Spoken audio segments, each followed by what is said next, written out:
Hello friends, मैं doctor Sanjay.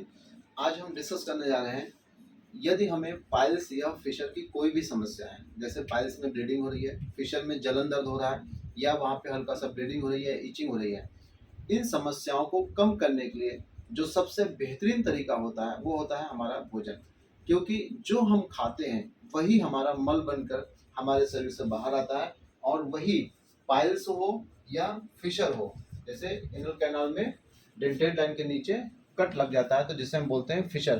तो चाहे वो पाइल्स हो चाहे फिशर हो, इन दोनों समस्याओं को हम अच्छा भोजन खाकर इसको थोड़ा सा सबसाइड कर सकते हैं या ठीक भी कर सकते हैं। तो डियर फ्रेंड, जैसा कि हम जानते हैं कि जो भी हम खाना खाएंगे वो सारा मल, सारा जो भोजन है वो एट लास्ट क्या होगा, मल बनेगा। और वो मल कहाँ आके इकट्ठा होगा, हमारी रेक्टम में। ये क्या है, हमारा रेक्टम। इसको मैंने दर्शाया, ये रेक्टम है, ये एनल कैनाल है, ये हमारा पाइल्स को इंडिकेट कर रहा है, ये फिशर को इंडिकेट कर रहा है। जब भी हमारा मल हार्ड होगा या ज़्यादा मात्रा में आएगा या बार बार आएगा तो क्या होगा, जब मान लेते हैं एक हार्ड स्टूल आपके मल द्वार पे पहुंचा, यहाँ पे एनल कैनाल में जब आएगा तो जाहिर सी बात है हमारे पाइल्स को या हमारे फिशर के अल्सर को वो क्या करेगा, एक प्रेशर डालेगा, एक टेंजेंशियल फोर्स डालेगा, जिसकी वजह से हमारा पाइल्स की समस्या इंक्रीज हो जाती है या हमें फिशर की समस्या इंक्रीज हो जाती है। तो हमारा भोजन कैसा हो कि हमारा जो मल है वो ना तो हार्ड हो, ना तो ज़्यादा मात्रा में बने, ना तो हमें बार बार आए। क्योंकि इन तीनों कंडीशन में अगर मल हार्ड होगा, यानी फीकोलिस जिसको बोलते हैं, अगर हार्ड स्टूल होगा तब भी इसके प्रेशर की वजह से, इसके ठोकर की वजह से यहाँ पे हमारी समस्या बढ़ जाएगी। अगर ज़्यादा मात्रा में आएगा, बहुत ज़्यादा मात्रा में अगर मल आता है तो हमने देखा है कि पाइल्स और फिशर की समस्या बढ़ जाती है। या अगर हमें बार बार स्टूल होता है, जैसे मान लीजिए हमें डायरिया हो जाए, हमें बार बार स्टूल हो रहा है, तब भी हमने देखा है कि पाइल्स और फिशर की समस्याएं बढ़ जाती हैं। तो डियर फ्रेंड्स, हमने अपनी क्लिनिकल प्रैक्टिस में हम ज़्यादातर अपने जितने भी लोग आते हैं उनको हम यही डाइट समझाते हैं और इसका क्या बेनिफिट है। डियर फ्रेंड्स, अगर हमारा भोजन ऐसा हो कि हमारा मल बिल्कुल सॉफ्ट आए, जाहिर सी बात है अगर मल सॉफ्ट आएगा तो हमारे मल द्वार पे या हमारी एनल कैनाल के अंदर कोई प्रेशर नहीं पड़ेगा, कोई फोर्स नहीं लगेगा, कोई फ्रिक्शन नहीं लगेगा, जिसकी वजह से पाइल्स और फिशर बढ़ जाएगा। अगर मल कम मात्रा में आएगा तो जाहिर सी बात है कम मात्रा का भी मल हमारे एनल कैनाल पे ज़्यादा प्रेशर नहीं डाल पाएगा, ज़्यादा प्रेशर नहीं डालेगा तो हमें पाइल्स फिशर की समस्या नहीं बढ़ेगी। हमारा मल अगर एक या दो बार आए तब भी हमने देखा है कि पाइल्स या फिशर की समस्या नहीं बढ़ती है। तो कैसा हमारा भोजन होना चाहिए, सबसे इम्पोर्टेंट है हमारा डाइट। डाइट में हम लोग जितने भी लोग आते हैं उनको कोशिश ये करते हैं कि उनसे बोलते हैं कि भाई आप देखिए, ये डाइट जो है वो 70% आपको करना है, 30% जो आपका घर का खाना है वो सब खाइए। बस कोशिश करिए कि फ्रूट्स ज़्यादा खाइए। फ्रूट्स में भी दो फल मत खाइएगा, एक सबसे पहला है अमरूद और पपीता। ये हमारा क्लिनिकल प्रैक्टिस में देखा है कि जब भी हमने देखा है कि अमरूद की मात्रा जिसने ज़्यादा बढ़ाई है, आप भी एग्जाम्पल एक बार ट्राई करके देखिएगा। हम मान लेते हैं आधा किलो अमरूद खाते हैं, जिस दिन मैं अमरूद खाता हूँ उस दिन मैं देखता हूँ कि मेरा मल बहुत ज़्यादा मात्रा में आता है। अगर ज़्यादा मात्रा में मल आएगा तो जाहिर सी बात है इसमें ठोकर ज़्यादा लगेगी, और ठोकर ज़्यादा लगेगी तो मलद्वार को ज़्यादा फैलाना पड़ेगा, ज़्यादा मलद्वार फैलेगा तो जाहिर सी बात है पाइल्स फिशर की समस्या बढ़ जाएगी। क्योंकि अमरूद के फाइबर्स थोड़ा सा ज़्यादा हार्ड होते हैं। फाइबर की बात आई तो फाइबर दो प्रकार के होते हैं। फाइबर्स दो प्रकार के होते हैं, एक ऐसा फाइबर होता है जो बिल्कुल सॉफ्ट होता है, इजीली डाइजेस्ट हो जाता है। एक ऐसा फाइबर होता है जो बहुत हार्ड होता है, इजीली डाइजेस्ट नहीं होता है। जितने भी हार्ड फाइबर्स होते हैं वो आफ्टर डाइजेशन जो भी इसका माल वेस्ट प्रोडक्ट बचता है वो आके रेक्टम या सिग्मोइड कोलन में स्टोर होता है, वही मल बनता है, वही हमारे शरीर से बाहर आता है। तो कोशिश करें ऐसा भोजन खाएं जिसके फाइबर बिल्कुल सॉफ्ट हो। जैसे आपने देखा होगा सेब को ले लीजिए और अमरूद को ले लीजिए, दोनों के फाइबर में कितना अंतर है। जैसे आप केला ले लीजिए, अमरूद ले लीजिए, दोनों के फाइबर में कितना अंतर है। तो आप खुद डिसाइड करिए कि किसका फाइबर हार्ड है, किसका फाइबर सॉफ्ट है। जैसे आप मान लेते हैं कि जैसे डेट्स यानी खजूर के फाइबर बहुत हार्ड होते हैं, तो ऐसे फाइबर से बचिए जो बहुत हार्ड होते हैं। क्योंकि ये फाइबर पेट तो साफ करेंगे, पेट तो साफ होगा, लेकिन वो पेट जब साफ होगा तो जो मल आएगा वो कहाँ से आएगा, आएगा तो लैट्रिन के रास्ते से निकलेगा ना। हमारी जो बड़ी आंत होती है वो काफी, उसका ल्यूमेन बहुत चौड़ा होता है, इतना चौड़ा कम से कम होता है, लेकिन एनल कैनाल कितनी चौड़ी होती है, इतनी चौड़ी।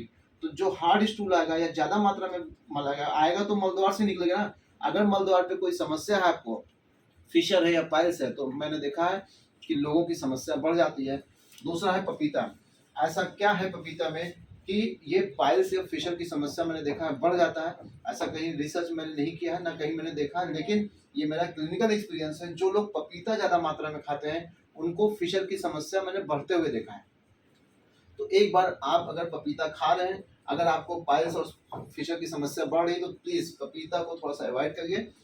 आपने सुना होगा कि पपीता प्रेगनेंसी में भी अवॉइड किया जाता है, ऐसा मैंने सुना है, ऐसा आप भी सुने होंगे। ऐसा क्यों है, क्यों पपीता अवॉइड किया जाता है, ये नहीं कहीं लिखा है। तो प्लीज आप एक बार अमरूद पपीता को थोड़ा छोड़ दीजिए, बाकी सारे फल खूब खाइए, जितना मन करे खूब खाइए, 1-2 किलो फल खाइए।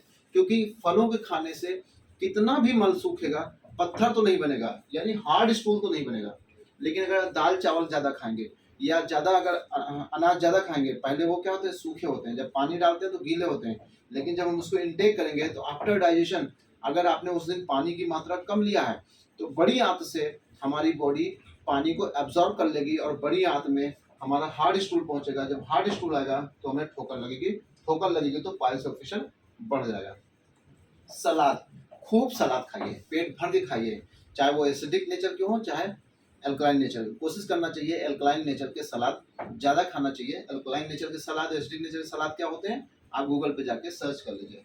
जूस, कोई भी जूस पीजिए, क्योंकि जूस क्या होता है, लिक्विड होता है। जूस में वो सारे न्यूट्रिएंट होते हैं जो हमारी बॉडी को जरूरत होती है, जैसे विटामिन, मिनरल्स और भी जो चीज़ें होती हैं। इसमें फाइबर 0% होता है। अगर हम जूस पियेंगे तो हमारी बॉडी को एनर्जी और न्यूट्रिशन तो पूरा मिलेगा, लेकिन मल कम बनेगा। मल कम बनेगा तो जाहिर सी बात है, हमारे जब हम मल त्याग के ले जाएंगे तो मल कम आएगा, तो प्रेशर और फ्रिक्शन या फोर्स कम पड़ेगा, तो पाइल्स और फिशर हमारा जल्दी कंट्रोल हो जाएगा। कोशिश करें कि रात में दलिया या खिचड़ी या दिन में भी दलिया खिचड़ी खाएं। अगर आपको कोई बीमारी नहीं है, जैसे कोलेस्ट्रॉल नहीं है, डायबिटीज नहीं है, हाइपरटेंशन नहीं है, तो कोशिश करें कि 2 चम्मच देसी घी या 3 चम्मच भी देसी घी आप उसमें डालकर खा सकते हैं। क्योंकि देसी घी क्या करता है, पित्त का समन करता है। अकॉर्डिंग टू आयुर्वेदा, पित्त को समन करेगा, यानी एसिड की मात्रा को हमारी बॉडी में कम करेगा। जब हमारा मल एसिड लेस होगा, यानी थोड़ा सा एल्कलाइन नेचर में होगा, तो हमारे मल द्वार पे जो फ्रिक्शन की वजह से जो वहाँ पे छरछराहट हो रही थी, जो जलन हो रही थी, जो वहाँ पे इचिंग बहुत ज़्यादा हो रही थी, वो कम हो जाती है। ऐसा मैंने अपनी क्लिनिकल प्रैक्टिस में देखा है। आप मुनक्का भिगो के खा सकते हैं अगर आपको डायबिटीज़ नहीं है। आप रात में देसी गुड़ खा सकते हैं। इसको खाने से मैंने देखा है कि लोगों का पेट अच्छा रहता है। बाकी खाने में बहुत कुछ होता है। आप एक बार खुद चूज करिए कौन सा भोजन आपको फायदा कर रहा है, कौन सा भोजन आपको नुकसान कर रहा है। लेकिन हमने देखा है कि इतना अगर भोजन हमने किसी को खिलाया है, 70% अगर उसने खा लिया है, तो अगले दिन उसका पेट अच्छे से साफ हो जाता है बिना किसी मेडिसिन के। डियर फ्रेंड्स, वो कौन कौन से भोजन हैं जो नहीं खाने चाहिए, स्पेशली अगर आप पाइल्स और फिशर से सफ़र कर रहे हैं। 2-3 भोजन जरूर ना खाएं, क्योंकि ये भोजन आपको 100% परेशान कर देंगे। पहला है नॉनवेज। नॉनवेज मत खाना, क्योंकि नॉनवेज क्या होता है, प्योर प्रोटीन होता है। और जब भी आप प्योर प्रोटीन खाएंगे, चाहे वो नॉनवेज के फॉर्म में हो, यानी एनिमल सोर्स का हो, चाहे वो केमिकल सोर्स का हो, डियर फ्रेंड्स, मैंने देखा है कि उनकी पाइल्स और फिशर की समस्या बढ़ जाती है। नॉनवेज के साथ साथ आप पनीर भी मत खाइए, क्योंकि इन दोनों को खाने से आप देखिएगा, अगर आजमाना हो तो चेक कर लीजिएगा, पाइल्स या फिशर की समस्या आपको 1-2 दिन में बढ़ी हुई मिलेगी। तो नॉनवेज और पनीर ना खाइए। फलों में 2 फल बस, अमरूद और पपीता ना खाइए, बाकी और आप सब कुछ खाइए। बस हाँ, लाल मिर्च ना खाइए। स्पाइसी बहुत ज़्यादा नहीं होना चाहिए, क्योंकि जब ज़्यादा स्पाइसी हम फूड खाते हैं तो हमारी ब्लड वेसल्स थोड़ा सा डायलेट होती हैं, ब्लीडिंग होने की संभावना बढ़ जाती है, बर्निंग की संभावना बढ़ जाती है। मैदे वाली चीज़ें ज़्यादा ना खाइए, जिसमें फाइबर 0% हो। बहुत ज़्यादा मैदा नहीं खाना चाहिए। मैदे से, जैसे आजकल जितने भी फास्ट फूड आ रहे हैं ज़्यादातर वो मैदे से बनते हैं।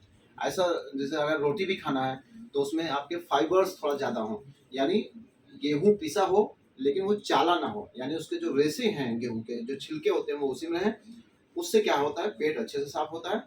और इसके साथ साथ जैसे रिफाइंड तेल को थोड़ा अवॉइड करिए। कोशिश करिए कि कड़वा तेल, यानी जो सरसों का तेल होता है वो खाइए।